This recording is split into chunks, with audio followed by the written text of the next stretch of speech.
কুরআনুল কারীমে সূরাতু বানী ইসরাঈল 15 নম্বর পারার 7 নম্বর পৃষ্ঠায় একটা আয়াত আছে, ওয়াস্তাফজিজ মানিস্তাতা'তা মিনহুম বিসাউতিক। এই আয়াতের ব্যাখ্যা হলো, শয়তানকে যখন আল্লাহ পাক জান্নাত থেকে বের করে দিচ্ছিল, যা বের হ, তো শয়তান আল্লাহর কাছে দুইটা জিনিস চাইছে, আল্লাহ আমার আপনি কিয়ামত পর্যন্ত হায়াত দিবেন, যা দিলাম। আল্লাহ আমি যেন প্রত্যেকটা মানুষের রোগের রেশায় ঢুকতে পারি, রোগে রোগে ঢুকতে পারি, যা দিলাম। শয়তান কিন্তু আমাদের রোগেও ঢুকতে পারে। প্রত্যেকটা মানুষের সাথে শয়তান আছে, বলেন তো প্রত্যেকটা মানুষের সাথে কি আছে ভাই? মুসলিম শরীফের বর্ণনা, একদিন রাত্রিবেলা নবীজি সাল্লাল্লাহু আলাইহি ওয়াসাল্লাম নবীর বিবির ঘর থেকে বের হয়ে নবীজি একটু বাহিরে গেছে আম্মাজান আয়েশার ঘর থেকে।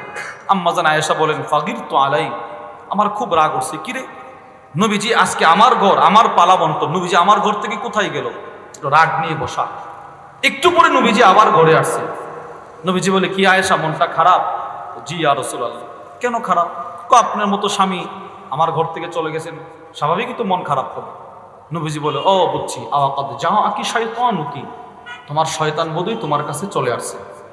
তো আম্মাজান আয়েশা বলে, ইয়া রাসূলুল্লাহ আমার সাথে শয়তান আছে? হ্যাঁ আছে। ওমা কুল্লি ইনসান, তাহলে নবীজি প্রত্যেক মানুষের সাথে কি শয়তান আছে? নবীজি বলে, হ্যাঁ আছে। এখন আম্মাজান আয়েশা বলে, তাহলে কি আপনার সাথেও শয়তান আছে? ওমা কা ইয়া রাসূলুল্লাহ, হ্যাঁ আমার সাথেও আছে, তবে আমার সাথে যে শয়তানটা আছে সে কালিমা পড়ে মুসলমান হয়ে গেছে। আমার সাথে যে শয়তান আছে এ কালিমা পড়ছে। এর ব্যাখ্যা, সুন্দর ব্যাখ্যা করেছেন আমাদের হযরত ওয়ালা আরিফ বিল্লাহ হাকিমুন নফস আল্লামা মুফতি মুশতাকুন নবী কাসিম হাফিজাহুল্লাহ। হযরত বলেন, প্রত্যেকটা মানুষের সাথে শয়তান আছে, কিন্তু আমাদের নবীর সাথে যেটা আছে, প্রত্যেক মানুষের সাথে যে শয়তান, ওই শয়তান মানুষকে গুনাহের দিকে ডাকে, আর আমার নবীর সাথে যেটা, ওইটা নবীকে নেকের দিকে ডাকে। সুবহান। পৃথিবীর সমস্ত মানুষকে আল্লাহ বলছেন, সাবধান, গুনাহের কাছেও যেও না, গুনাহের ধারে কাছেও যেও না। আর আমাদের নবীর ব্যাপারে আল্লাহ গুনাহকে বলছেন, সাবধান, এই গুনাহ সাবধান, আমার দোস্তের কাছেও যাবি না। সুবহানাল্লাহ, কত সুন্দর একটা ব্যাখ্যা করছে। তো আমি এই হাদিসটা কেন বললাম? প্রত্যেকটা মানুষের সাথে শয়তান আছে, রগ রেশায় শয়তান ঢুকতে পারে, হাদিসে পাকে আছে। রক্ত যেখান দিয়ে চলাচল করে সেই রগের ভিতরে শয়তান ঢুকতে পারে। তো সে এই অনুমতি আল্লাহর কাছে চাইছে, আল্লাহকে যা তোকে দিলাম। আর কি?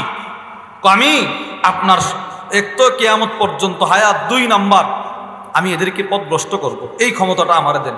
তখন আল্লাহ রাগ হয়ে বলছিল, যা ইস্তাফজিজ মানিস্তাতা'তা মিনহুম বিসাউতিক, এই শয়তান তুই তোর কণ্ঠ দিয়ে আমার যেই বান্দাকে পারস পথভ্রষ্ট করিস, যা তুই তোর কি দিয়ে, বলেন না কি দিয়ে?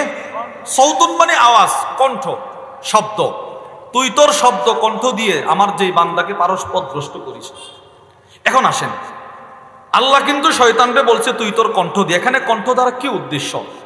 তাফসীর ইবনে কাসীরের মধ্যে এসেছে, হযরত আব্দুল্লাহ ইবনে মাসউদ রাদিয়াল্লাহু তাআলা আনহু বলেন, এছাড়াও আরো তাফসীরের কিতাবে আসছে, এখানে শয়তানের কণ্ঠ দ্বারা উদ্দেশ্য হলো আল গিনা, গান। গান বলেন কি? বলেন না কি? তাহলে এবার আপনারা আমার এই বক্তব্যটা বুঝে থাকলে বলবেন তো, পৃথিবীর মধ্যে কোন জিনিসটা শয়তানের কণ্ঠ? মাশাআল্লাহ, বলেন না কি? জোরে বলেন কি? সবাই বলে না কি? গান। গান কার কণ্ঠ? গান কার কণ্ঠ? তাহলে যে বাউল গুলো গান গায় তারা কি? শয়তান। বলেন তারা কি? বলেন বাউল সব শয়তান। বলেন, বলেন বাউল সব শয়তান। বলেন। এবার শুনেন, সমস্ত বাউল তো শয়তান, কিন্তু যেই বাউল, যে আবুল সরকার গত কয়েকদিন পূর্বে আমার রবকে নিয়ে কটূক্তি করেছে, ওই বাউল শয়তানের ঘরের শয়তান। শেষ বড় শয়তান, সে শয়তানের ছোট নয়, বড় শয়তান, সবচেয়ে বড় শয়তান এই বেয়াদব। আমি ওই দিনও দেখছি, যেহেতু তার একটা দোষ প্রকাশ পাইছে, এখন একটার পর একটা তার প্রকাশ পাইতেছে। সে কুরআনুল কারীমের সর্বশেষ সূরা সূরাতু নাস, সে একটা পালা গানের মঞ্চে উঠে পড়তেছে আর বলতেছে, মোল্লা মৌলবীরা নাচানাচি নাকি হারাম, নাচানাচির বৈধতা নাকি তারা কোরআনে পায় না। আমি আবুল তো দেখতেছি কোরআনের শেষ সূরায় আল্লাহ শুধু নাচার কথাই বলছে। বলেন নাউজুবিল্লাহ। ওই সময় উচিত ছিল তার জিহ্বাটা টান দিয়ে কেটে ফেলা। বেয়াদব, বেঈমান কোথাকার। সে একটা জিনিস যেটা হারাম, এটাকে হালাল করার জন্য আল্লাহর কোরআনুল কারীমের একাধিক আয়াতকে সে বিকৃত করছে। এত বড় শয়তান সে। তাহলে আমরা কোরআন থেকে বুঝলাম যারা গান বলে তারা কি ভাই? জোরে বলেন না, তারা কি? এবার হাদিস থেকে আমরা বুঝবো। ইমাম বুখারী রাহিমাহুল্লাহ তার বিখ্যাত বুখারী ছাড়াও আরেকটা কিতাব আছে আল আদাবুল মুফরাদ।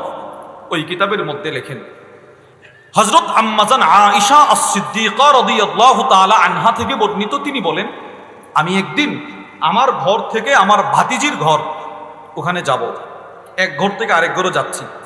হঠাৎ করে তাকায় দেখি ফারাআত মুগান্নিয়া, একজন গানাদার বাউল। বাউল কেমনে বুঝলাম? ওই হাদিসের মধ্যে আছে তার চুলগুলো ছিল লম্বা, দেখবেন সবগুলো বাউলের চুল কি লম্বা, এরকম করে। আম্মাজানের হাদিসটা পুরোটা মিলছে। আম্মাজান বলে আমি আমার ভাতিজির ঘরের পাশ দিয়ে যাচ্ছিলাম, তাকায় দেখি এক বাউল, এক গানাদার, এক গায়ক ডুল তবলা বাজাইতেছে আর তার লম্বা লম্বা চুলগুলো একবার এদিক সেদিক নিতেছে। সাথে সাথে আম্মাজান বলে উফ, আম্মাজান বলে আফসোস, শয়তান আখরিজু, এই শয়তান আমাদের বাড়ির আঙ্গিনায় ঢুকলো কিভাবে? এর লাঠি দিয়ে বাড়ি থেকে বের করে দাও। আম্মাজান বলে আম্মাজান, নবীজির বিবি বলছেন, নবীজির বিবি, উফ শয়তান, সরাসরি হাদিসের শব্দ, উফ আফসোস, এটা একটা শয়তান, এই বাউলটা শয়তান, ও নবীজির বাড়ির আঙ্গিনায় ঢুকে গেল, এর লাঠি দিয়ে বের করে দাও। তাহলে হাদিস কোরআন থেকে আপনি কি বুঝলেন? যারা মুসলমানদের ঈমান চুরি করার জন্য, মুসলমানদের সন্তানের দিলকে নাপাক করার জন্য গানের আসর বাংলার জমিনে বসাই, সবগুলো কি? বলেন না, সবগুলো কি?